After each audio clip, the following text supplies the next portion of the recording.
హే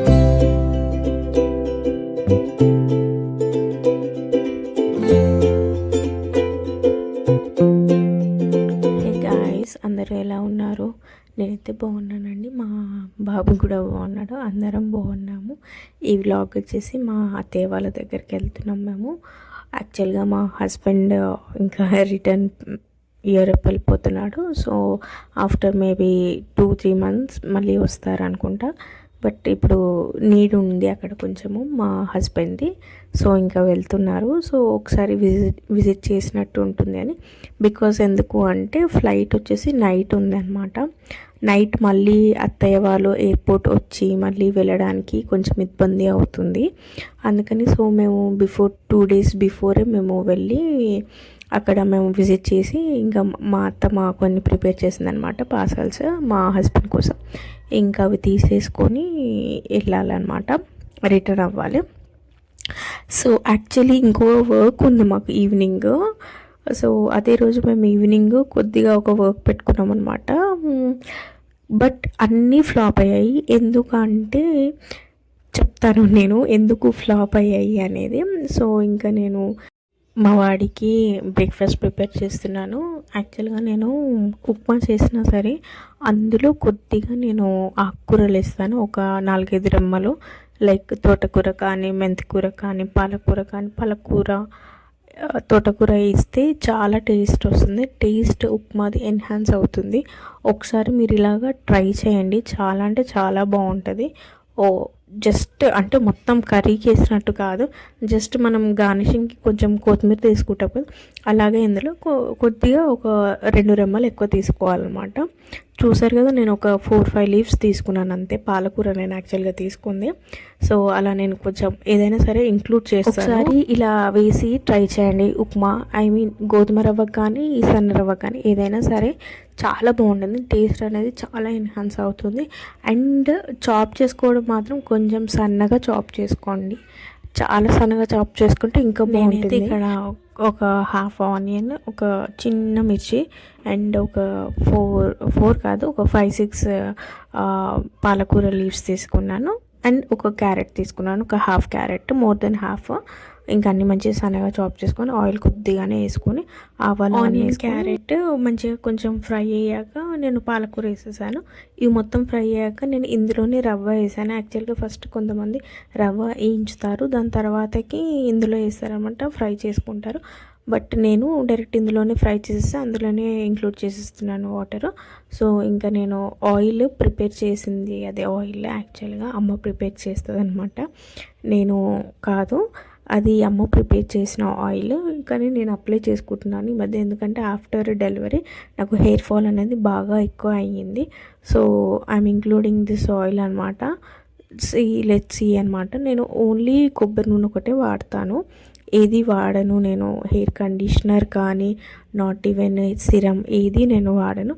just ఎప్పుడైనా హెయిర్కి లేదంటే మందారం ఆకులు గ్రైండ్ చేసుకొని పెట్టుకుంటాను. అది కూడా వెదర్ క్లైమేట్ చల్లగా ఉన్నప్పుడు అస్సలు పెట్టుకోను, ఎందుకంటే బాగా నెత్తి గుంజుతుంది అనమాట.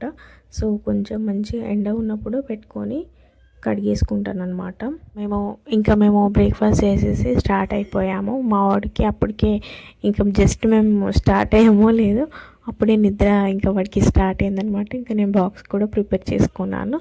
అత్తమ్మ వాళ్ళ ఇంటికి వెళ్తున్నారు కదా, బాక్స్ ఎందుకు అంటే ఒక్కొక్కసారి వాడు తినడు అనమాట. కొంచెం వాడికి సాఫ్ట్ ఫుడ్ అనేది అలవాటు అయింది కదా, కొంచెం అంటే ఎక్కువ కారం కానీ ఎక్కువ వేరే ఏ టేస్ట్ ఉన్నా తినడానికి ఇష్టపడాడు అనమాట. సో ఎంప్టీ స్టమక్ ఒకవేళ వాడు ఉంటే మాత్రం చుక్కలు చూపిస్తాడు లిటరలీ. అండ్ బయట ఫుడ్ ఏది తినడు, వాడికి అలవాటు లేదు. ఈవెన్ చిప్స్ మనం ఇచ్చినా కానీ ఒక 4 మహా అంటే 4-5 తింటాడు అంతే, తర్వాత తినడు. మనం ఎంత ఇచ్చినా తినడు.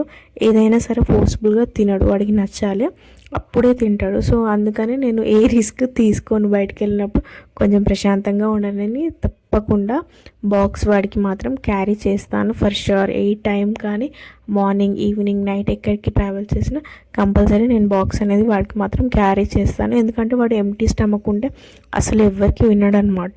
ఇఫ్ కొంచెం తిన్నాడు అనుకోండి వాడు ఆడుకుంటాడు, ఎంజాయ్ చేస్తాడు. సో దట్ ఆ డే అనేది మనకి డిస్టర్బ్ అవ్వదు అని చెప్పి నేను క్యారీ చేస్తాను. ఇంకా మేము వెళ్ళిన తర్వాతకి మేము యాక్చువల్లీ ఏమైందంటే మేము వెళ్ళే దారిలోనే మా హస్బెండ్ది ఫోన్ అనేది స్విచ్ ఆఫ్ అయిపోయింది. ఛార్జింగ్ ఉంది, అన్నీ ఉన్నాయి, but all of sudden switch off అయిపోయింది. అండ్ గెస్ వాట్, అది brand new phone. Yesterday only మేము అత్తమ్మ వాళ్ళ దగ్గరికి ట్రావెల్ చేసే డే బిఫోర్ మేము తీసుకున్నాము. బట్ అది మేము తీసుకున్న డేనే ఇంటికి వెళ్ళాక ఒక 3-4 అవర్స్కి అది ఆఫ్ అయిపోయింది. బట్ ఎందుకు మేము అనుకున్నాము మేబీ కొత్తది కదా ఛార్జింగ్ పెట్టాలేమో అని చెప్పి అని అనుకున్నాము. సో సరే అని ఛార్జ్ పెట్టాము, ఉంచాము, అన్నీ మేము ప్రాపర్గానే ఫాలో అయ్యాము. బట్ ఈవెన్ దో అది ఆఫ్ అయిపోయింది అనమాట. మేము ఇంకా షాక్ అయ్యాము. సరేలే పోనీ ఇంకా చూద్దాంలే నెక్స్ట్ డే అన్నట్టు ఇంకా మా హడావిడి మాకు ఉండే. ఇంకా సో ఇంకా మేము లగేజెస్ ప్రిపేర్ చేసుకోవాలి, అన్నీ ఇంకా మా హరిలో మేము ఉన్నాము. సో బట్ అది మాత్రం మాకు హ్యాండ్ ఇస్తుంది. ఎందుకు అంటే ఇప్పుడు ఫోన్ అనేది మనం పక్కకి ట్రావెల్ చేస్తేనే అన్నీ చూసుకుంటాం కదా, ఛార్జింగ్ ఉందా, ఫోన్లో సిమ్ ఉందా, అది ఇది అని చెప్పి. సో ఇది వన్ డే బిఫోర్ ఇలా మళ్ళీ ఇంకా నెక్స్ట్ డే ఫ్లైట్ ఉంది అని చెప్పి మేము కొంచెం కంగారులో ఉండే అనమాట. సో దట్ ఇంకా మాకు అసలు ఏమీ అర్థం కాలేదు. సరే అని ఇంకా మేము అత్తయ్య వాళ్ళ దగ్గరికి వచ్చాము. వెళ్ళిన తర్వాతకి ఆన్ ద వేలో అలా అయిపోయింది కదా. మళ్ళీ ఇంకా మిడిల్లో మేము ఫ్రూట్స్ అవి తీసుకున్నాం అనమాట. స్వీట్స్, ఫ్రూట్స్ అవి తీసుకున్నాక అక్కడ ఫోన్పే చేసామంటే అక్కడ ఆల్ ఆఫ్ సడన్ స్టక్ అయిపోయింది. అంటే బ్రాండ్ న్యూ ఫోను, మంచి బ్రాండెడ్ ఫోన్ ఇలా అవ్వడం కొంచెం మాకు షాకింగ్గా ఉంది. అంటే మనం సినిమాలలో చూస్తాం కదా, అలా ఏదైనా స్కామ్ అయ్యిందా అన్నట్టు మాకు అనిపించింది. ఎందుకంటే తీసుకొని మంత్స్ అవ్వలేదు, వీక్స్ అవ్వలేదు, డేస్ అవ్వలేదు, not even 1 day, and it's just hours అయ్యింది అంతే.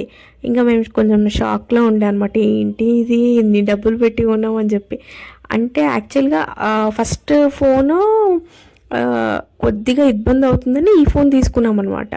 ఈ ఫోన్ కూడా మళ్ళీ ఇట్లా అయ్యేసరికి ఇంకా మాకు అర్థం అవ్వలేదు. సరే ఇంకా అని చెప్పి డేస్ స్పెండ్ అయితే చేసాము. బట్ కొద్దిగా మళ్ళీ వెళ్ళిన తర్వాతకి లంచ్ చేసాము లేదో కొద్దిగా స్పెండ్ చేసాము, మళ్ళీ ఆఫ్ అయిపోయింది. అలా ఒక 3 times అలా అయ్యింది. జస్ట్ మేము ట్రావెల్ చేసి ఆ వెళ్ళిన తర్వాత గ్యాప్లో ఇంకా యాక్చువల్గా మేము నైట్ వద్దాము, మొత్తం ఇంకా మేము డిన్నర్ కూడా అక్కడనే చేసుకొని వద్దాము అన్న ప్లాన్లో ఉండే. మాకు ఈవినింగ్ ఇంకా మాకైతే అసలు ఏమీ అర్థం అవ్వలేదు. జస్ట్ ఇలా లంచ్ చేసామో లేదో మా హస్బెండ్ ఒకటి కెమెరా ఏదో చెక్ చేద్దామని చెప్పి ఫోన్ తీశాడు.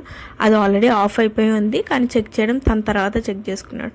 ఇంకా మాకు లేట్ చేయకుండా ఇలా కాదు, షోరూమ్కి మనం ఎక్కడ తీసుకుందాం అక్కడికి వెళ్దాం, మళ్ళీ షాప్ బంద్ చేస్తే ఇబ్బంది అని చెప్పి. ఎందుకంటే నెక్స్ట్ డేనే ఫ్లైట్ ఉంది కాబట్టి ఏదైనా రిపేర్ అన్న ఇంకేదైనా ఉంటే త్వరగా చేసిస్తారు అన్న కన్సర్న్ తోటి మేము చాలా ఫాస్ట్గా స్టార్ట్ అయ్యాము. బట్ అంతా వేస్ట్ ఆఫ్ టైం అయింది. ఎందుకంటే చాలా ట్రాఫిక్ టచ్ అయింది. మాకు ఆల్మోస్ట్ 1 hourలో రీచ్ అయ్యేది. మేము 1 hour 45 minutes, 1 hour 55, almost 2 hours అలా అయ్యింది. ఇంకా హడావిడిగా మేము రాగానే మా హస్బెండ్ రిటర్న్ టు షాప్ వెళ్ళిపోయాడు అనమాట, ఎక్కడ బంద్ చేస్తారు అని చెప్పి. సో ఇంకా వెళ్ళి బిల్ కాపీ తీసుకొని వెళ్ళిపోయాడు ఇంకా ఫాస్ట్గా. తీరా మనం తీసుకున్న షాప్కి వెళ్ళి అడిగితేనేమో వాడేమో మేము ఒకసారి చెక్ చేస్తామండి బ్యాక్ ఎండ్లో అని అంటాడు. మాకు అసలు అర్థం అవ్వలేదు. మేము సాఫ్ట్వేర్ అప్డేట్ చేసిస్తాము, అది అప్డేట్ చేస్తాము, ఇది. అరే నాయన, నాకు నెక్స్ట్ డే ఫ్లైట్ ఉందని ఫ్లైట్ టికెట్ అప్పుడు చూపిస్తే ఓకే సార్ మీరైతే ఫస్ట్ ఇప్పుడు ఇవ్వండి, మీరు 1 hour వెయిట్ చేయండి, ఒకసారి మేము సాఫ్ట్వేర్ అప్డేట్ చేసి ఏమైనా బగ్స్ ఉన్నాయా ఏంటి అసలు అనేది చెక్ చేస్తాం. ఎందుకంటే బ్రాండ్ న్యూ కదా సార్, మాకు కూడా అంటే మేము కంపెనీకి చెప్పుకోవాలి కదా, షోరూమ్కి కాదు, షాప్కి కాదు అని చెప్పి వాళ్ళు చెప్పారు. ఓకే ఫైన్ అని చెప్పి వెయిట్ చేసిన తర్వాతకి మళ్ళీ అన్నీ చెక్ చేసి ఏం లేదని సర్టిఫికేట్ మళ్ళీ ఏదో పేపర్ ఇస్తారంటే అది తీసుకొని మళ్ళీ వచ్చిన తర్వాత సేమ్ రిపీట్ అయింది. ఇంకా ఇలా కాదు అని చెప్పేసి మళ్ళీ నెక్స్ట్ డే ఆఫ్టర్నూన్ వెళ్ళిపోయాడు మా హస్బెండ్. వెళ్ళిపోయి షాప్లో మేము తీసుకుంది ఇది హ్యాపీ మొబైల్ అనమాట, నియర్ కూకట్పల్లి అనుకుంటా. ఇంకా మేము వాడికి చూపించి ఏంటిది ఇట్లా అవుతుంది అని చెప్పి ఇంకా వాడే కాంప్రమైజ్ అయ్యి, లేదు సార్ మీరు ఇన్నిసార్లు తిరుగుతున్నారు, మాకు ఎలానో అనిపిస్తుంది, సో ఇదే ప్రైస్లో వేరేది ఇంకేదైనా చూడండి, లేదంటే మీకు ఇంకేదైనా నచ్చితే చూడండి అని చెప్పి ఇంకా వేరే మోడల్ది చూసి తీసుకున్నాము. ఇప్పటికైతే ప్రస్తుతానికి ఓకే ఫైన్, మంచిగానే వర్క్ అవుతుంది. బట్ ఇంకా ఫ్యూచర్లో చూడాలి. ఒకవేళ సేమ్ అలానే షట్ డౌన్ అవ్వడం కానీ, స్టక్ అయ్యి స్విచ్ ఆఫ్ అయిపోవడము. షట్ డౌన్ అంటే ఇంకా మొత్తము మనం ఆన్ చేసినా ఆన్ అవ్వట్లేదు, అలా అయిపోయింది ఆ ఫోను. ఇంకా ఒకవేళ ఏమన్నా అయితే మాత్రం డైరెక్ట్ మేము మళ్ళీ వెళ్ళి మేము ఎక్స్చేంజ్ అన్న కంప్లైంట్ అన్న రేజ్ చేసామని అనుకున్నాము, రిటర్న్ చేసేసాము అని చెప్పి అనుకున్నాము. ఎందుకంటే ఆల్రెడీ 2 times మేము ఆ షాప్కి వెళ్ళి రావడం జరిగిందనమాట. సో ఇంకా మాకు టైం కూడా లేదు కదా, మాకు ఇంకా అసలు అర్థం అవ్వలేదు. ఎందుకంటే బ్రాండ్ న్యూ ఫస్ట్ టైం అనమాట ఇలా అవ్వడం. మీలో ఎవరికైనా ఇలా అయ్యిందా? అయితే మాత్రం కమెంట్ సెక్షన్లో షేర్ చేసుకోవడం అస్సలు మర్చిపోవద్దు. ఎందుకంటే మాకు ఇలా అవ్వడము ఫస్ట్ టైము, అండ్ దట్టు మాకు టైం లేదు కాబట్టి అసలు కొంచెం కొంచెం కాదు, చాలా కంగారు అయిపోయింది. ఇంకొకటి ఎక్స్ట్రా ఫోన్ కూడా లేదు పెట్టుకుందాము, ఐ మీన్ ఓకే ఇప్పటికీ బేర్ చేసేద్దాము, పర్లేదు తర్వాత వచ్చినప్పుడు చూసుకుందాం అనడానికి అసలు టైం లేదనమాట. టైం గ్యాప్ లేకుండే జస్ట్ 2 days బిఫోర్ ఇక ట్రావెల్ చేస్తాడు అన్న టైంలో అది ఫోన్ హ్యాంగ్ అవుతుంది. ఇంకా సరే మళ్ళీ ఎందుకు ఇక్కడ ఉన్నా కదా ఇక తీసేసుకుందాం అన్నట్టు తీసుకున్నాం అనమాట. కానీ వర్స్ట్ ఎక్స్పీరియన్స్ అనమాట మాకు మాత్రం. ఇంకా మేము వెళ్ళాం కదా అత్తమ్మ వాళ్ళకి, అత్తమ్మ ఏమో ఇంకా సమ్మర్ కదా సీజన్ పెట్టేసింది ఆవకాయ, మామిడికాయ తొక్కులు 4 types పెట్టింది, నీళ్ళావ. ఇంకా నేను ఎక్స్ప్లెయిన్ చేశాను, చిన్న షార్ట్ వీడియో పెట్టాను అనమాట, ఒకసారి చూసుకోండి. అందరికీ సపరేట్ బాక్స్లలో పెట్టేసింది అనమాట, సెగ్రిగేట్ చేసేసి నీట్గా. నాకు మాత్రం కొంచెం ఎక్స్ట్రా పెట్టింది, ఎందుకంటే కొంచెం నాకు తొక్కుల పిచ్చి ఎక్కువ అని చెప్పి మా అత్తమ్మకు తెలుసు అనమాట. ఇంకా అలా పెట్టుకొని వచ్చేసాం రిటర్న్. ఇంకా కొన్ని ఏమో మా హస్బెండ్ కోసం పార్సల్స్ పెట్టింది, ట్రావెల్ చేస్తున్నాడు అని చెప్పేసి ఇంకా అవి తీసుకొని ఇచ్చేసాము. ఇంకా ఒకసారి ఎక్కడికైనా సరే ట్రావెల్ చేస్తే బాగా మనం టైర్డ్ అయిపోయిన ఫీలింగ్ వస్తుంది కదా, నాకైతే వస్తుంది కొంచెం ట్రావెల్ చేయగానే. ఇంకా మా వాడైతే ఫుల్గా పండుకున్నాడు కార్లో, చాలా టైర్డ్ అయిపోయాడు, ఫుల్ ఆడాడు అనమాట అక్కడ. ఇంకా ఎండ కూడా బాగానే ఉండే ఆ రోజు. నువ్వే పెట్టా. ఇంకా నేను అంటే సపరేట్గా వాయిస్ ఓవర్ ఇద్దాము అంటే అవ్వట్లేదు యాక్చువల్గా, బాబుతో నేను కొంచెం సరిపోవట్లేదు. అందుకే వాయిస్ ఓవర్ బ్యాక్గ్రౌండ్లో మీకు కొద్దిగా మా బాబుది వాయిస్ వినిపిస్తుంది, ప్లీజ్ ఇగ్నోర్. మీకు ఒకవేళ నచ్చితే ఎంజాయ్ చేయండి వాడి వాయిస్. అండ్ ఇది మా vlog. And thanks guys, thanks for watching, bye.